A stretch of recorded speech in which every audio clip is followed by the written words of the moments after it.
little stroll around Seattle. We're gonna go to the Pike Place Market and then wander down to the waterfront. This is my hometown, but trying to explore it as if I was a tourist. And this is Westlake Station. So I took the light rail into downtown. Westlake Station is actually one of the nicer stations, I think, themselves. It's underneath a shopping area, but in my opinion, the shopping area is sort of not what it used to be, I think. But yeah, we're gonna exit the light rail station, and you can walk from the Westlake Station pretty much a straight shot down to Pike Place Market. There's a mall where the monorail lets out, and that's where I found this gentleman here, and he was going off on the piano, playing some Saturday morning cartoon piano riffs. He was playing Rugrats,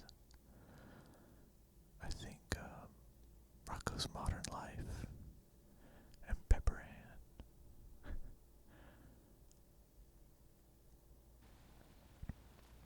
And here you can see the intersection by Pike Place Market and the new ice cream shop, Salt and Straw. They've got kind of funky ice cream flavors.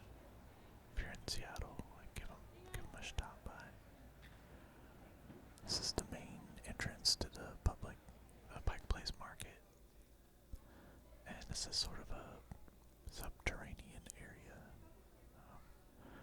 There are a lot of little shops and restaurants and bookstores and things like that, kind of tucked away underground here. I'm working my way towards the north end of the market, and on the way you gotta stop and watch them make the cheese. This is the cheese for, I believe, Beecher's mac and cheese. You can stop here and get some very fresh mac and cheese. And this is sort of the north end of the market here. On the right hand side you can look out over the water and have a good view of the waterfront and the Olympic Mountains. But we're gonna wander on into the market and have a little walk through.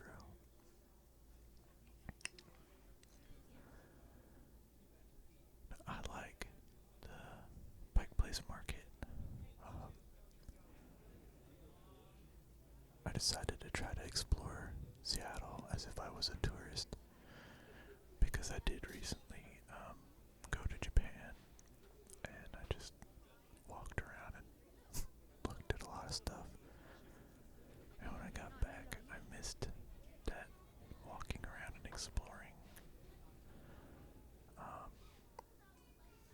And to me, I think the Pike Place Market is like the closest you can get to the like market streets that you find in any decently sized city in Japan. It's pedestrian only, narrow walk space filled with local vendors selling stuff and food. I don't know. This seemed like a good place to start. On the left, you'll see there are a lot of people selling flowers. They'll build you bouquets and stuff, or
things that I really loved about Japan is like a lot of American cities are very 2D places.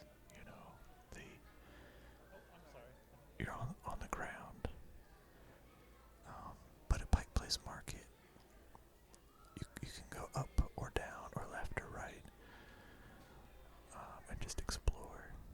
And there are a lot of really cool neon signs, kind of tucked away. Not really tucked away, but like they're just all over the place. I don't know why neon signs are so cool, but they are.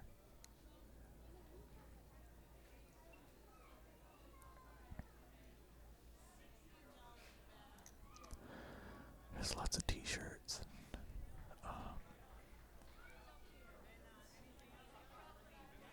trinkets that you would get for, as a visitor, like gift shop stuff. And this vegetable stand here on the left, I think I came back later and got a little footage because it looked neat. On the right there's seafood restaurants. Some of them are multiple stories. You can go in and if you're a clam person, there's a lot of oysters and like clam chowders and things like that. For me, personally, the only seafood that I partake in would be fish, like these steelhead salmon here, particularly fish and chips. Yeah, this is the cool. I don't know. There's just something cool looking about this stand. She's selling vegetables and stuff.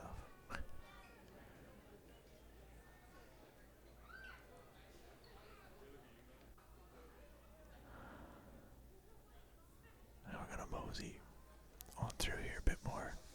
I'm trying to intentionally leave some. I'm trying to intentionally leave some empty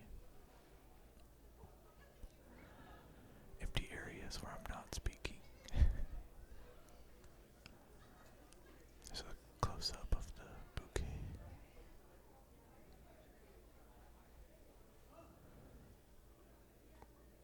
To me, for ASMR, I feel like a lot of the I don't know if you get like constant stimulation, you get used to it. I think that's why the like anticipatory ASMR is so nice. You get a break, and then when you least expect it, the silence is broken. This is probably the most famous area of the Pike Place Market if you've come to Seattle or thought about coming to Seattle. This is the stand where you would kind of hang out and they will throw fish. I don't know why there's such an appeal to watch someone throw a fish from like a table to one of these guys behind the counter so they can wrap it up, but people love it.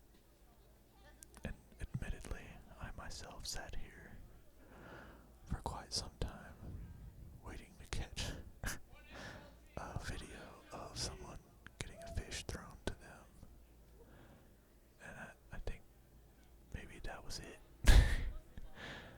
Yeah, it was subtle.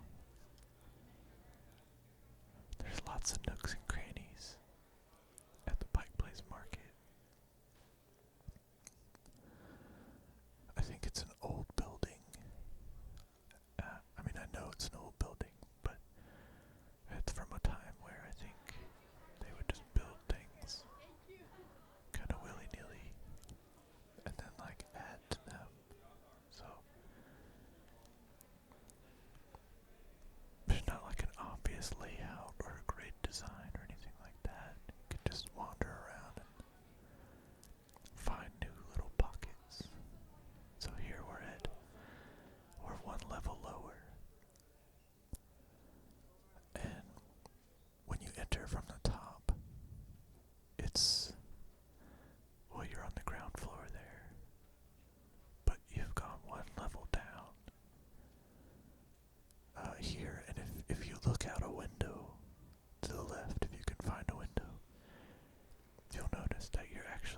several stories up. See, here we've gone down yet another story. Or another level, I guess. Yeah, straight ahead there. Or, well, off to the left now. We're still, I think, 3 or 4 stories off street level. If you keep walking down, which I think we'll do. This magic shop is pretty cool. They got a lot of old posters. The old school Zoltar that will tell you your fortune. I think it was a Zoltar in the movie Big that Tom Hanks went to and said that he wished he was bigger. Or he wished he was big. And the magical Zoltar machine made him big.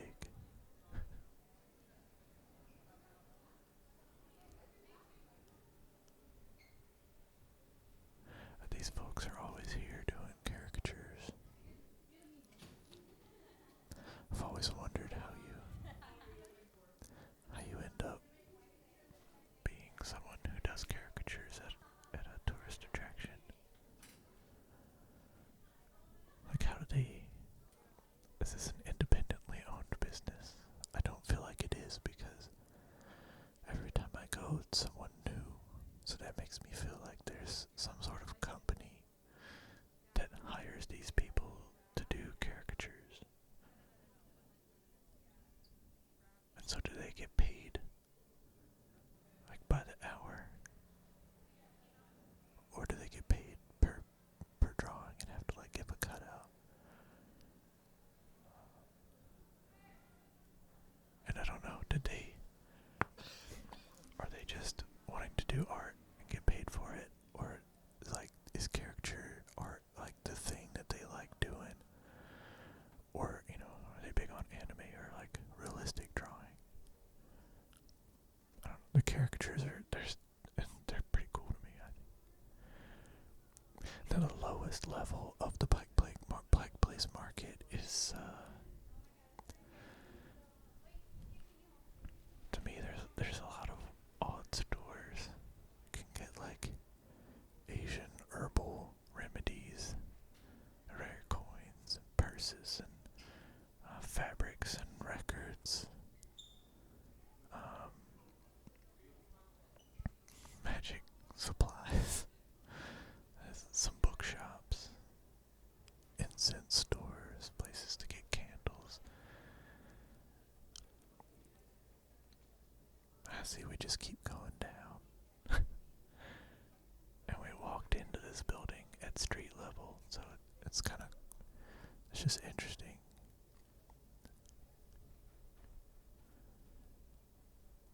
We got a collectible store here on the right, it looks like. What is this?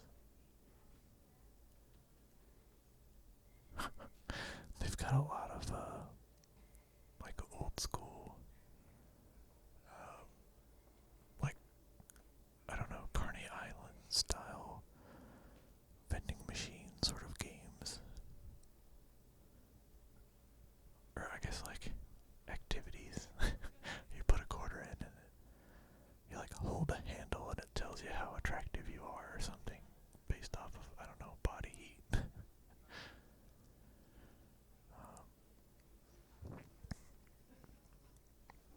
The lowest level, I think that's where we're at now. And again, I thought that a second ago. But I think this is actually the lowest level, and you see like the stores get a little more, I don't know. These aren't places that you would, I think, visit to buy things regularly if you live here. With the exception of maybe the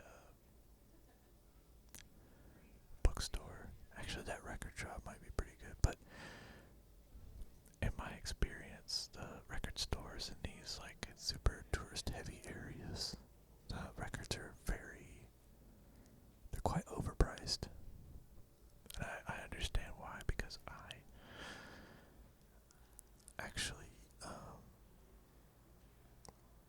there's a movie called High Fidelity, and um,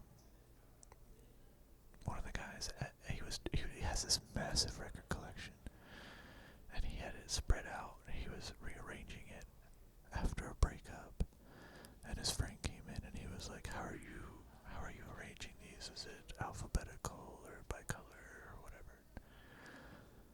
He was like, chronologically, by when I bought it. The guy was like, holy shit. And see, you can see now, look at that. That's 1, 2, 3, 4, 5, 6 stories tall. And it just looks like a little single story building. You enter from the ground, up top there. We're gonna go down to the waterfront, but on the way, I'll finish talking about the records, because I used to buy records. When I went to a new city, I would buy a record.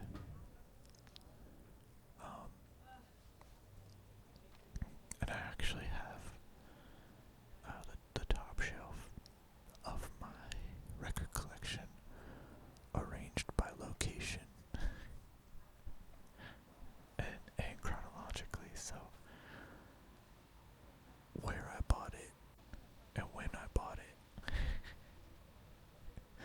Where I bought it is the, I guess, top level of sorting, and then when I bought it is the next level of sorting, because, I wouldn't only buy a record when I visited the first time. I would buy a record every time I went into the city, because I lived in a small town, and we didn't have any record stores at the time. I think now there are a couple, because records have come back. But anyway, welcome to the waterfront, Seattle waterfront. This is a new pavilion for our aquarium. There's actually a really nice view from the top. You can walk up and look out over the water, but what I really like is you don't actually need to go in to see any cool fish. You can just stand outside the door and look up, and you can see straight into one of the largest tanks in the aquarium. It's pretty cool. And it just opened recently. I need to go back and visit again. I was a member at the aquarium.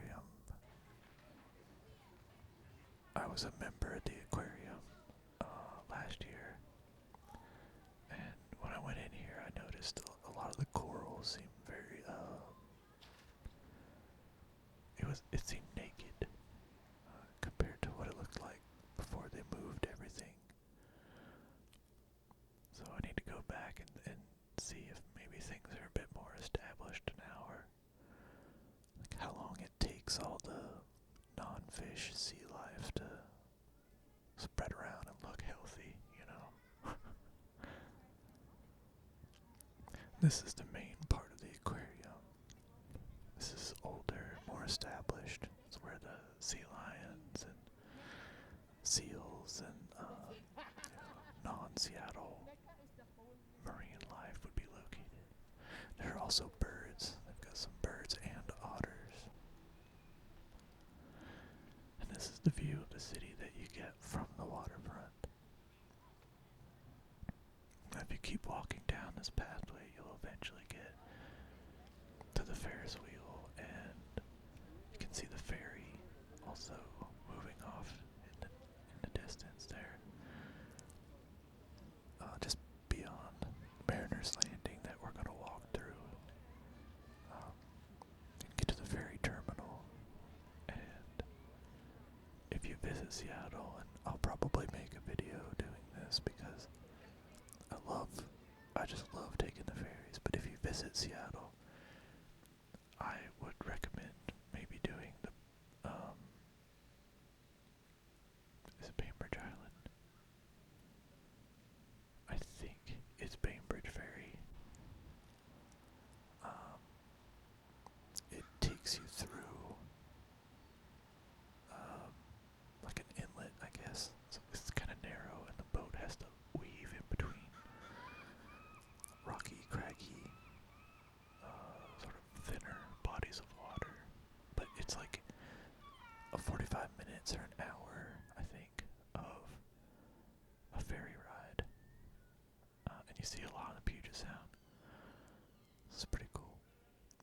it's cheap if you walk on.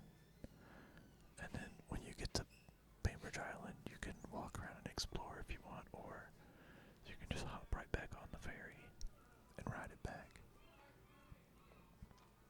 But we are going to walk around inside Mariner's Landing, or not Mariner's, Miner's Landing. There's through those doors is an oddity shop that I highly recommend checking out. I think that's the oddity shop. There's two big buildings on the pier. One of them has an oddity shop. They've got like, mummified mermaids and stuff like that. Definitely go in there.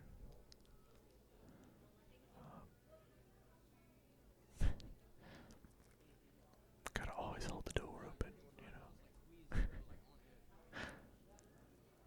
But the inside of the Miner's Landing is pretty cool. It's a very old building, and they've filled it full of gimmicky crab shops and overpriced tourist restaurants, like Joe's Crab Shack or whatever. But as you can see, the aesthetic is unique. It's got like a log cabin feel.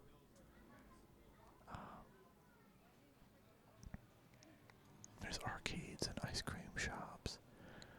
And there's also an old school like shooting range game and a merry-go-round. And this is located just outside of the Seattle Wheel. I think I've done the wheel once when I first moved here. I haven't done it again. That's not a thrill ride. There is an upstairs here, and I think they used to have food there, but apparently they don't anymore. So this is the shooting gallery, and the merry-go-round.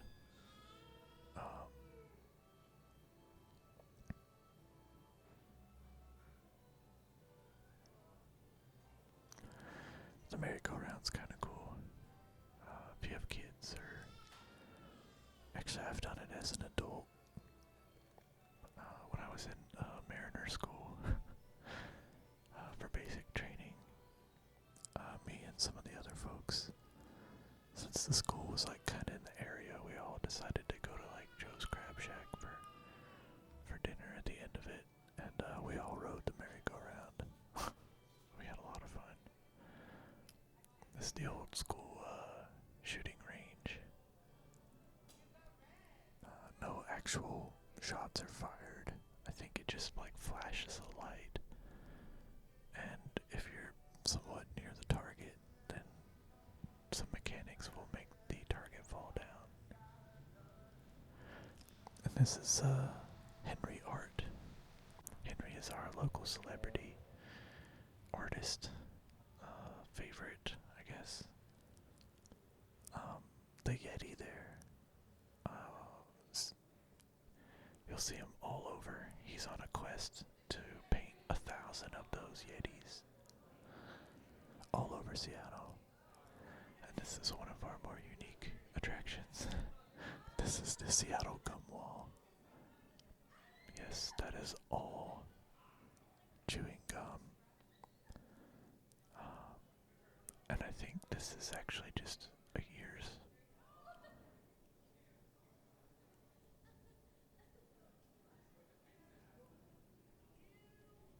Yeah, it's a year's worth of chewing gum.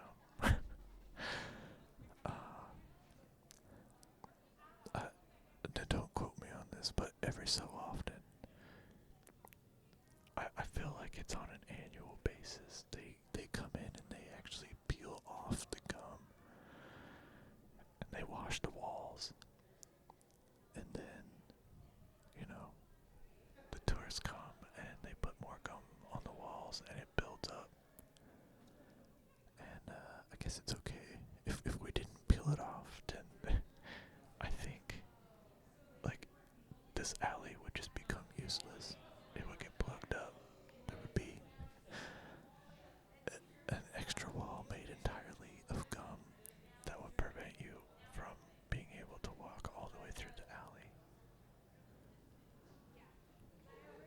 It smells exactly like you would expect. It's minty.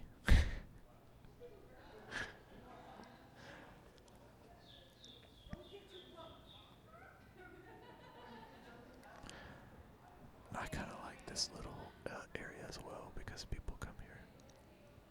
They put up some interesting wheat pastes.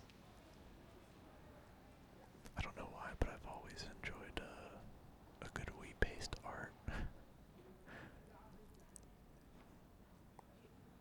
Look, there's just so much going on there. That's fun. It's like a community art space, I think. People seem mostly well behaved with it.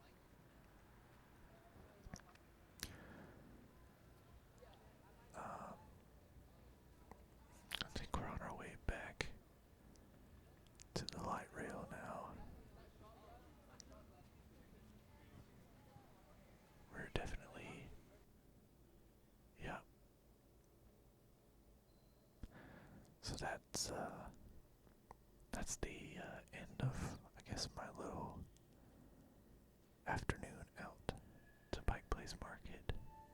Um, I've been collecting footage of my adventures in Seattle. This is my stomping grounds. This is where I live. So I think the next video that I'm gonna do is probably like Golden Gardens, Ballard. I really enjoy. There's a couple. My two favorite neighborhoods in Seattle are Ballard and Fremont. And it's summer, so low tide means that you can see starfish and stuff like that. So that's what we'll be heading next. Anyway, have a good evening. Thanks for watching.